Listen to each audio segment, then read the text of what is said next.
사흘째 되던 날 갈릴리 가나에 혼례가 있어 예수의 어머니도 거기 계시고 예수와 그 제자들도 혼례의 청함을 받았더니 포도주가 떨어진지라 예수의 어머니가 예수에게 이르되 저들에게 포도주가 없다 하니 예수께서 이르시되 여자여 나와 무슨 상관이 있나이까 내 때가 아직 이르지 아니하였나이다. 그의 어머니가 하인들에게 이르되 너희에게 무슨 말씀을 하시든지 그대로 하라 하니라. 거기에 유대인의 정결 예식을 따라 두세 통 드는 도랑아리 6이 놓였는지라. 예수께서 그들에게 이르시되 항아리에 물을 채우라 하신즉 아기까지 채우니 이제는 떠서 연회장에게 갖다 주라 하심에 갖다 주었더니 연회장은 물로 된 포도주를 맛보고도 어디서 났는지 알지 못하되 물 떠온 하인들은 알더라. 연회장이 신랑을 불러 말하되 사람마다 먼저 좋은 포도주를 내고 취한 후에 낮은 것을 내거늘 그대는 지금까지 좋은 포도주를 두었도다 하니라. 예수께서 이 첫 표적을 갈릴리 가나에서 행하여 그의 영광을 나타내심에 제자들이 그를 믿으니라.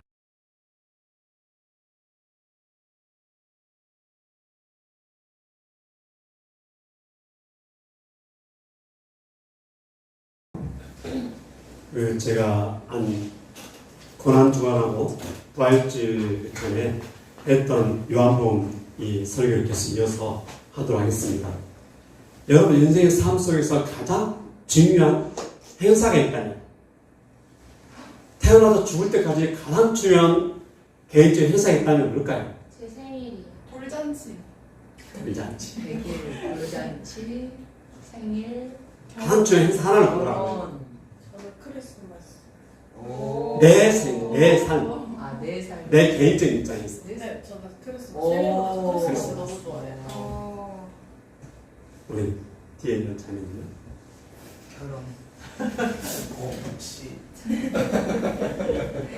여러분 그 1년주 대사를 만들었어요. 1년주 대사. 그만큼 결혼을 이 땅에서 가장 중요한 큰 행사에서 대사친다라는 말을 해요. 대사친다. 쓰고 있습니다. 그래서 결혼식에 있는 날은 가난한 사람, 부한 사람, 있는 사람 다 불러서 이렇게 축하를 하고 또 환영을 하고 정말 함께 나누는 일입니다. 그래서 인생에서 가장 중요한 인생의 위치는 결혼입니다. 누가 뭐라 그래도 이 결혼은 중요한 행사입니다. 결혼을 한번 잘하면 죽을 때까지 둘이 행복하게 잘 살 수도 있고 결혼 잘못해서 삐그덕거리면 계속해서 어긋나서 서로가 힘든 삶을 살 수 있기 때문입니다. 오늘 성경은 우리에게 결혼에 대해서 말씀을 합니다. 결혼. 여러분 그 창세기에 맨 처음 사람 아담 하와가 누구의 죄로 결혼식이 이루어졌죠? 하나님의 죄를 져서 둘이 남자와 여자가 결혼식을 했습니다. 남자 혼자 사는 것 좋지 않아서 하나님은 동배필을 만드셔서 에덴의 동산에 결혼식을 거행했습니다. 그래서 이 결혼 제도는 사람이 만든 것이 아니라 결국 하나님이 맨 처음 만든 제도입니다. 너무너무 중요한 제도입니다. 그런데 오늘 성경 요한복음 2장에서는 결혼식에 누가 찾아옵니까? 예수님 하객으로 방문을 해요. 그런데 하객으로 방문한 그 장소에 행복해야 할 결혼 직장에서 무르익을 그 기쁨의 환희의 장소에서 그만 포도주가 떨어지고 만 것입니다. 유대인들에게 포도주는 참 중요한 의미를 갖고 있습니다. 결혼식의 포도주는 얼마나 중요하냐면 신랑은 안 보여도 포도주는 있어야 된다. 이렇게 유대인들은 생각을 하고 있습니다. 우리가 이 설교 전에 어떤 설교 제목이 오면 머릿속에 떠오를 거예요. 예수께서 가나에 사는 그 나다나엘에 오셨어요. 그런데 나다나엘은 무화과 나무 안에서 쉬고 있었어요. 예수님이 그를 보시고 그 속에 간사함이 없다. 참 이스라엘 사람이라고 말씀드렸습니다. 간사히 없단 말은 그 사람이 속에 깨끗해서 도덕적으로 옳아서 아니라 예수님이 그 죄를 치울 때 간사함이 사라지고 동시에 그때 하나님 정해내는데 하나님이 그에게 말씀하시기를 참 이스라엘이다. 우리는 내 힘으로는 내 의지로는 여러분 노력으로는 참 이스라엘에서 하나님 전향할 수 없어요. 그래서 예수님이 현장에 오셔서 나다나엘을 만나주시고 앞으로 더 큰 일을 보여줄 것이라고 말씀해 주셨어요. 그 큰 일이 뭐였을까요, 여러분? 그 큰 일이 마치 하나님이 창세기에 등장하는 야곱을 통해서 야곱이 형에서 싸워서 삼촌 라반의 집에 도주할 때 중간 베델이라는 지역에서 머물 때 잠이 들었는데 꿈속에 보니까 하나님의 천사들이 사다타를 타고 오르내라고 하더라고요.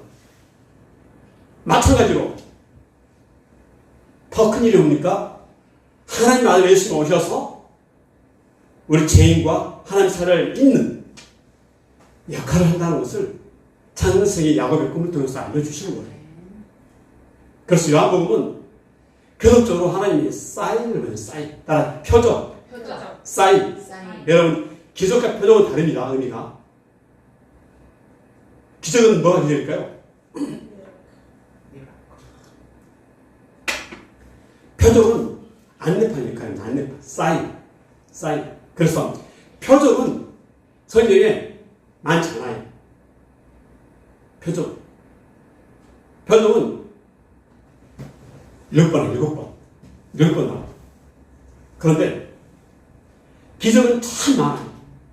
놀랍게도 표적은 어디를 향해 안내냐면 예수님의 십자가의 고난과 죽음과 부활을 향해요. 표적은. 그래서 오늘 혼자께서 참 표적을 행하신 이유가 성경에 우리에게 말씀을 주고 싶은 거예요. 예수님. 사도 요한을 통해서. 그러면 이 첫 표적이 어떤 의미가 있는지 우리 한번 현장에 방문해 보도록 할게요. 우리 제목 한번 읽어볼까요? 혼인잔치에서 첫 표적을 행하신 이유. 아멘. 그래서 표적을 통해 하나님의 아들 예수님 내가 누구인지를 예수님 정체성을 요한복음 2장만큼 밝히 드러내는 부분은 별로 없어요. 요한복음 2장은 너무너무 중요한 위치를 차지하고 있어요. 따라 첫 표적. 첫 표적. 이 처음 표적. 자, 혼인잔치에 초대받은 사람들을 만나러 가도록 하겠습니다. 누구누구 초대했을까요?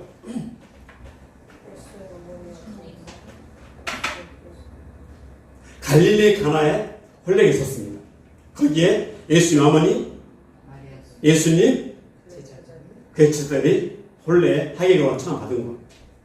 그런데 유대인의 혼인잔치는 우리나라 혼인잔치와 너무 달라요. 우리나라 혼인잔치는 혼인 그 과정도 달라요. 일주일.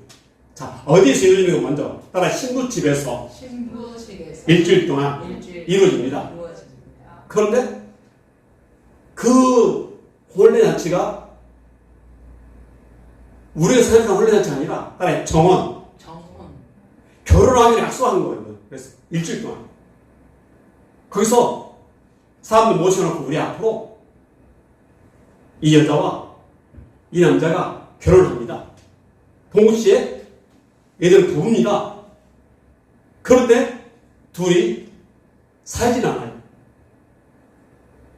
일주일 동안 정호식을 한 다음에 신랑은 자기 집으로 돌아가고 신부는 자기 집으로 돌아가서 신부는 신부 수업을 하고 신랑은 신랑 수업을 해요.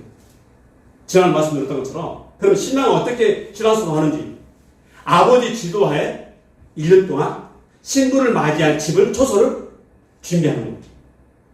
열심히 준비하는 거예요. 신부는요 자기 집에 돌아가서 역시 신부 수업을 해요. 동시에 수업을 하는 그러다가 1년 됐을 때 아버지가 신랑을 보시고 이렇게 말해요. 아들아, 네 했다. 너랑 정원의 여자를 데려와라. 그러면 이 아들은 아버지의 말을 듣고 누굴 데려갑니까? 신부를 데려가는데 그 신부는 자기를 맞이할 신랑이 언제 오는지 알까요? 모를까요? 몰라요. 그래서 요한복음 14장에는 이렇게 말씀을 드렸어요. 우리를 신부로 표현하고 예수님은 신랑으로 표현을 해요.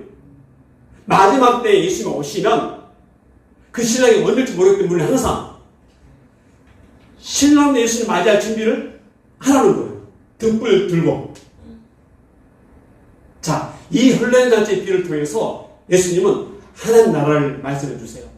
맨 처음 창세기에 아담과 결혼을 했잖아요. 그러면 사단의 유혹으로 범죄한 그 엔동산에 죽음이 찾아오고 서로 둘이 결혼한 관계가 사이가 어떠세요? 이은 내 뼈 중에 뼈요 살중에 살을 했던 그 부부가 어떻게 바뀌어요? 아담이 자기 부인을 뭐라 불러요? 내 뼈가 아니라 내 살이 아니라 하나님이 왜 따만에 부르니까 저 여자가 하나님 주신 저 여자가 나를 범죄하게 했습니다.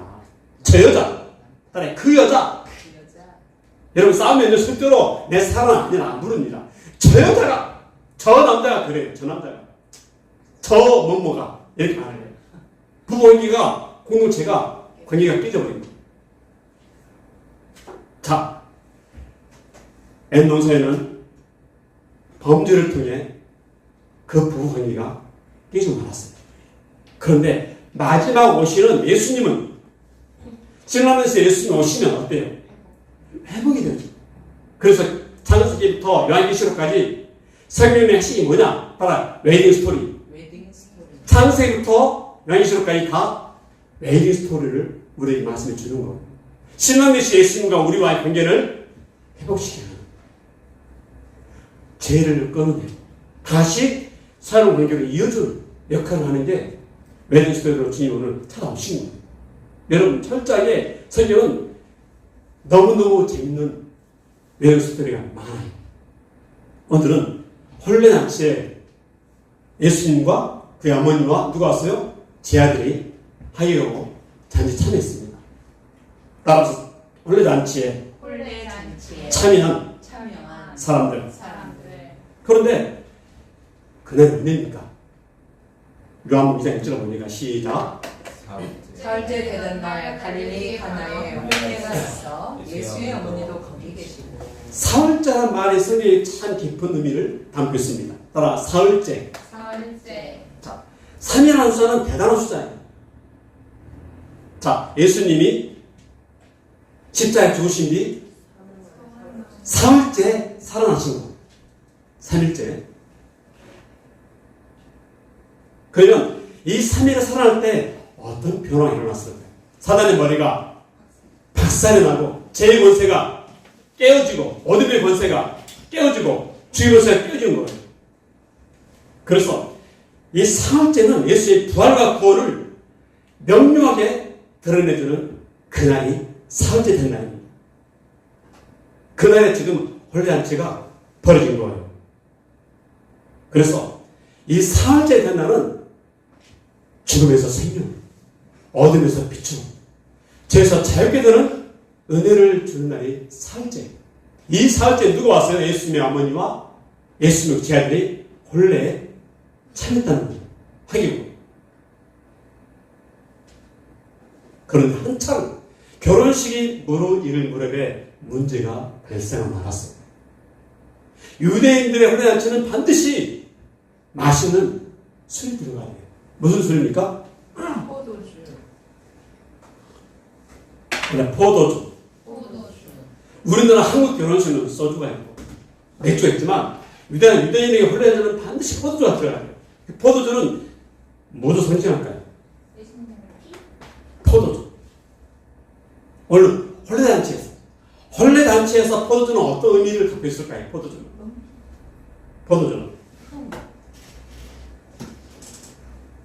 이 포도주는 그 회복, 기쁨, 선이 있습니다.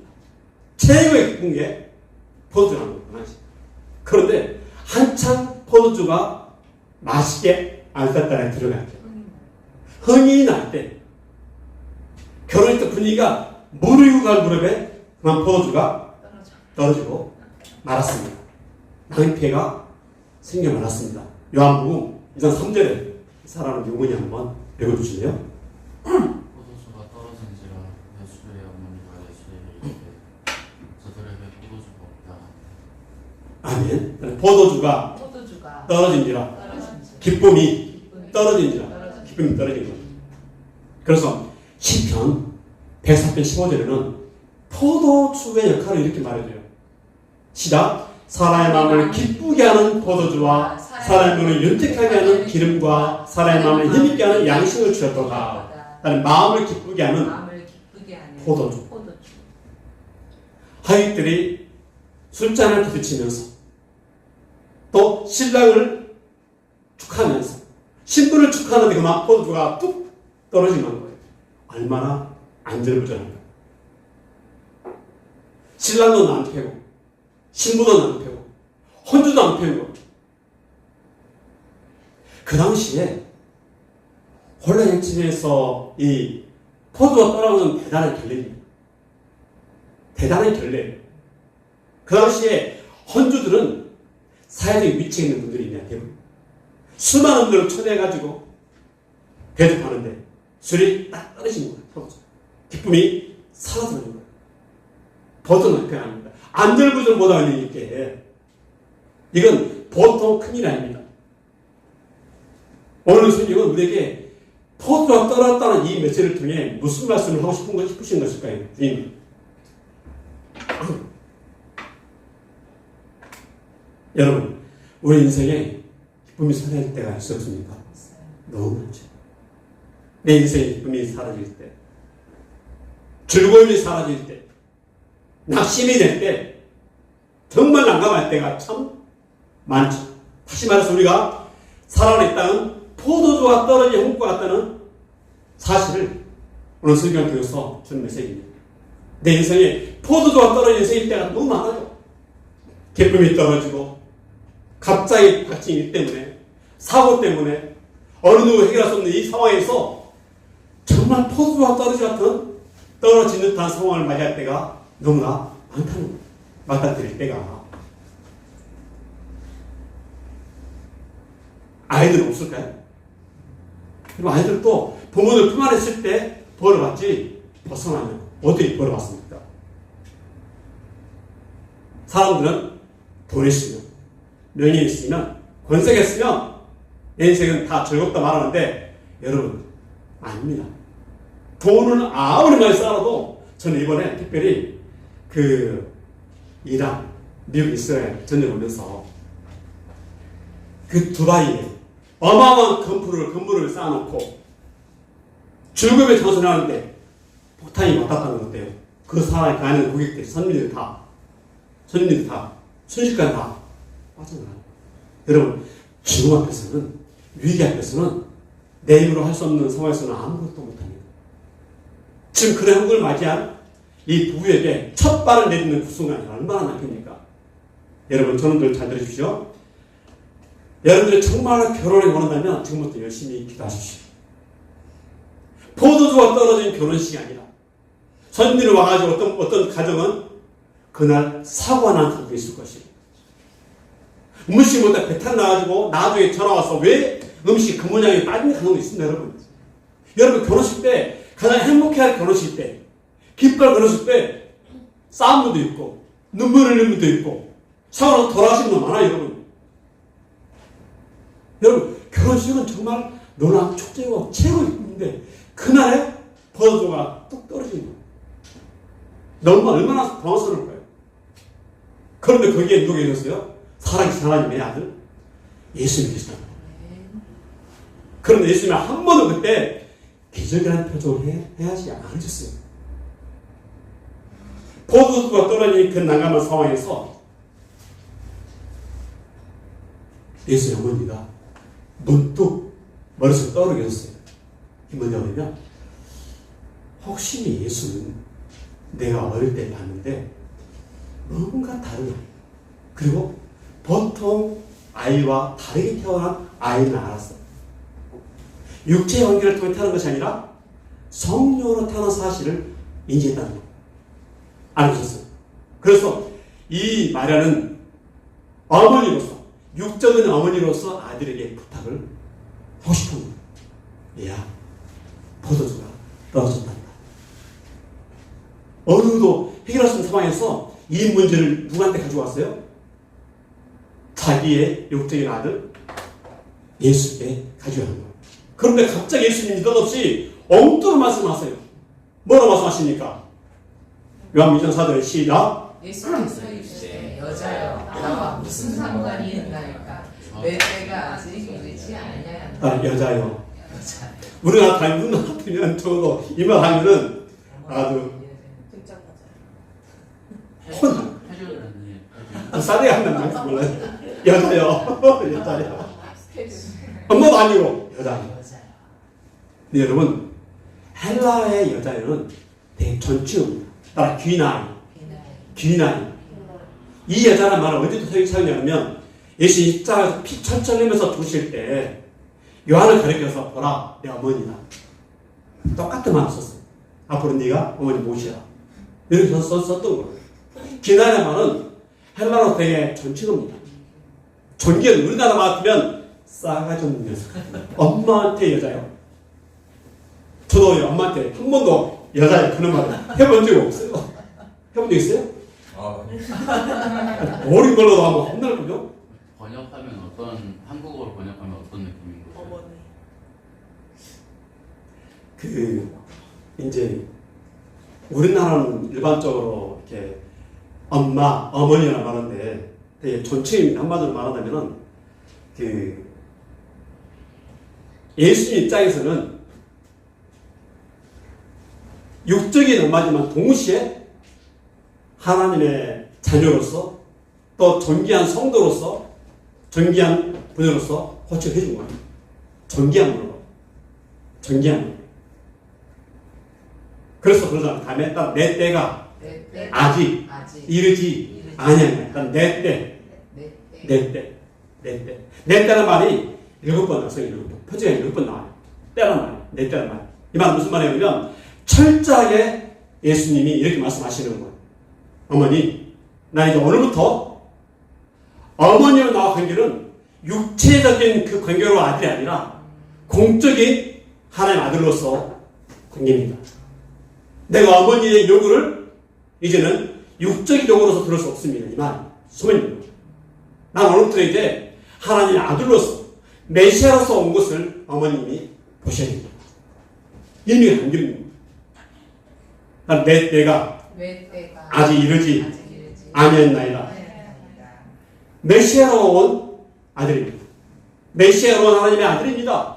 나는 십자가의 죄를 지고 죽을 하나님의 아들 메시아로 왔습니다. 이걸 좀 천명하는 것입니다. 선언하는 거예요.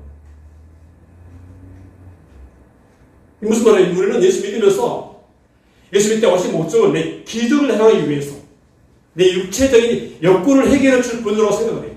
늘 생각할 때 바로 예수님은 내 욕구를 내 요구를 들어주기 위해서 오신 분이 아닙니다. 이걸 천명하는 거예요. 우리 예수 믿으면서 예수 오신 목적이 무엇인가를 반드시 귀담아 듣고 명심해야 됩니다. 우리는 자꾸 내 소원 이루지 않으면 안 믿어버릴 거예요. 기도 안 할 거예요. 예수님 안 계신 거예요. 협박하고 예수님에게 삿대질하는 너무나 많아요. 예수님이 이 땅에 오신 목적이 뭐예요? 죄인들을 위해 죽으러 오신 거예요. 메시아로서 오신 것이 첫 번째 목적이, 우리는 첫 번째 목적은 뒤에 늘어놓고 내 요구를 들어주세요. 내 기도를 들어주세요. 한 번 예수님 내 기도 들어준 적 없어요. 이가 하나님은 내가 안 믿을 거예요. 하나님 어디 계세요? 삿대질하고 협박하고 막 땡깡 놓고 별짓을 다 하죠. 죄인들은. 따라서 나와 무슨 상관이 있나니까. 그래서 내 때라면은 예수 이제 뚜벅뚜벅 죄인들의 죄를 짊어지시고 고난을 받으시고 십자가에 죽고 부활하기 위해서 그 길을 가야만 합니다. 이제부터는 예수님 어머니 육체의 욕구를 들으지 않겠다는 선언입니다. 그런 기가 막히게도 놀랍게도 예수님은 안 들어가던데 뒤에는 꼭 들어주세요. 이게 좀 신비로운 얘기. 안 들어는 것 같은데 꼭 나중에는 들어주셔. 근데 어떻게 들어주는가? 이게 놀란 비밀인데요. 나같이 예수께서 첫 표적을 행하신 이유. 자, 예수님이 갑자기 나와 문서가 예수님에게 말을 놓고 어머니가 하인들에게 명령을 해요. 요한복음 2장 5절에 시작. 그의 어머니가 하인들에게 이르되 너희에게 무슨 말씀을 하시든지 그대로 하라. 어머니 마리아의 믿음이 큽니다. 그런데 신기하게도 그 당시에 유대인들을 방문하면 항상 돌 항아리가 되어 있어요. 돌 항아리가. 돌 항아리 어디 있을까요? 어디에 쓸까요? 무엇에 쓸까요? 돌 항아리에 물을 담아놨는데 유대인들이 집에 가면 입구에 돌 항아리가 되어 있어요. 돌 항아리가. 돌 항아리가 밑에 들어있어요. 그 물 항아리는 어디에 쓸까요? 무엇에 쓸까요? 무엇에? 돌 항아리의 물은. 네? 혼인되죠. 팔레스타인 지방에는 이스라엘은 물이 너무너무 필요해요. 그래서 그 피나가리 물을 담아놓고 올 때 손 씻으라고 물을 대접하는 거예요. 그래서 정결의식. 따라 유대인의 정결의식. 손님들이 들어오면서 물로 손을 씻는 거예요. 근데 거기에 2-3통 되는 돌아가는 몇 개 있었어요? 6개 있었어요. 그게 물이 비어 있었을까요? 채워졌었을까요? 비어 있었어요. 어떻게 알았죠, 여러분들? 그 많은 하인들이 들어오면서 다 물을 썼을 거예요. 진정이 됩니다. 그런데 주님이, 예수님이 어머니께서 무슨 말씀하신 다 그대로 하라고 그랬어요. 놀랍게도 마리아는 아들 예수님한테 부탁한다, 도와줘라. 그 말 하지 않고 그냥 한마디 했어요. 무슨 말씀 하신지 그대로야. 모르긴 몰라도 내 아들 예수는 하나님의 아들이다. 성령으로 잉태된 분이다. 그리고 내 요구를 들어주려 하면 들을 뿐이라는 믿었어요. 그런데 예수님은 당신은 안 들어줬어요. 이 말은 내가 어머니 요구를 위해 들어준 건 아닙니다. 이제부터는 나 어머니는 구별됩니다. 공적인 왕입니다. 나는 하나님의 아들의 메시아로 왔습니다. 이제부터는 나를 육체의 아들로서 요구를 지키지 마십시오. 어머니는 하나님이 통해서 나를 낳게 한 관계지만 나는 하나님의 아들로 왔고 메시아 왔고 인류의 죄를 해결할 구세주가 왔습니다. 이걸 천명하신 거예요. 자, 그런데 예수님이 놀랍게도 안 들어가는데 표적을 행하세요. 표적을 행하신 이유가 뭘까요? 이유를 보기 전에 과정을 보죠. 과정이 중요하니까. 요한복음 7절 읽어주시겠어요, 성원님? 예수께서 그들에게 이르시되 항아리에 물을 채우라 하신즉 아기까지 채우라. 항아리에 물을 채우라는 거예요. 몇 통을? 6통을. 물통이 짜면 엄청 큽니다. 그런데 하인들이 놀랍게도 왜 물을 채우라는 거야? 한마디 따지도 않고 묻지도 않고 해요. 여러분, 예수의 어머니는 참 착한 하인들을 듣던 것 같아요. 보니까. 그래서 그 일꾼들을 때 이제는 떠서 연회장에게 했다? 주라는 거예요. 이유도 몰라요. 맹물을 주라는 거예요. 여러분, 기가 막히지 않아요, 여러분? 이 관들은 다음 주 설교 때 제가 말씀드리고, 오늘은 예수께서 왜 천부제를 하시는지를 여러분들에게 함께 나누고자 합니다. 자, 예수께서 천부제를 하신 이유가 있어요. 요한복음 10절에 시작. 말하되 사람마다 먼저 좋은 포도주를 내고 취한 후에 낮은 것을 내거늘 그대는 지금까지 좋은 포도주를 두었도다 하느냐. 아멘. 따라 좋은 포도주. 좋은 포도주. 여러분, 이 갈릴리 가나에서 첫 표적을 할 때가 며칠째라고 제가 말씀드렸어요. 며칠에? 사흘째. 요한복음 1장부터 2장 앞에까지 보면은 이튿날 다음에 사흘째가 나와요. 처음 며칠입니까? 7일째죠. 합치면 7일은 어떤 의미입니까, 여러분? 완전한 숫자 동시에 하나님이 세상을 며칠 동안 창조하셨죠? 6일 창조하고 7일째 마치시고 안식하신 거. 이 말은 이 죄로 무너진 에덴, 예수님의 오심을 통해서 회복시키고 혼인잔치에 무너져버린 기쁨이 사라지고 분위기가 싸우고 즐거움이 사라진 인생의 맛을 떨어진 그곳에 첫 표적을 통해서 그들을 살리시고 회복시키겠다는 선언이 표적인 겁니다. 예수님의 구원이 담겨있고 예수님의 죄용서가 담겨있고 사랑이 담겨있는 거예요. 표적을 통해서. 그래서 이 표적은 앞으로 예수님이 너희들에게 좋은 포도주가 돼서 내가 죽을 거다. 십자의 고난을 말하고 십자의 죽음을 말하는 사인이에요. 사인. 첫 표적. 첫 사인. 그래서 예수님은 갈릴리 가나 혼혈제를 통해서 참된 생명은 예수의 피로만 가능하다. 포도주가 떨어진 인생은 누구로만 만족하다? 예수로만 채울 수 있다. 이 사실을 천명하시는 것입니다. 사람들은 몰랐겠죠. 이 포도주가 얼마나 맛있는지 몰랐을 거예요. 뭘 또 하나님을 또 능물 아니야? 라고 생각했을 거예요. 그런데 놀랍게도 예수님은 자신의 피를 죄인들을 위해 쏟아 부어가지고 성찬식 때 받아 먹어라. 내 피다. 그들을 받아 먹으면서 앞으로 죄 용서 받을 구원받을 첫 표적을 주는 갈릴리 가나 혼혈에서 진정하고 있는 거예요. 됐습니까? 그래서 바로 요한복음 11절에 이렇게 말씀하시잖아요. 시작. 예수께서 첫 표적을 갈릴리 가나에서 행하여 그의 영광을 나타내시니 제자들이 그를 믿으니라. 아멘. 그 영광을 나타났다는 거. 그 영광이 뭘까요? 이 첫 표적을 통해 그 영광을 나타났다고 하니 그 영광이 어떤 영광이 무슨 일일까요? 뭘 말해서 무슨 그 영광이 날까요? 예수님 말씀하신 가운데 그 다음 단순히 물 포도를 했으니까 기적이 나라고 그걸 하기 위해 예수님이 이 표적을 했을까요? 단순히 물이 포도도 됐다. 놀라운 기적이다.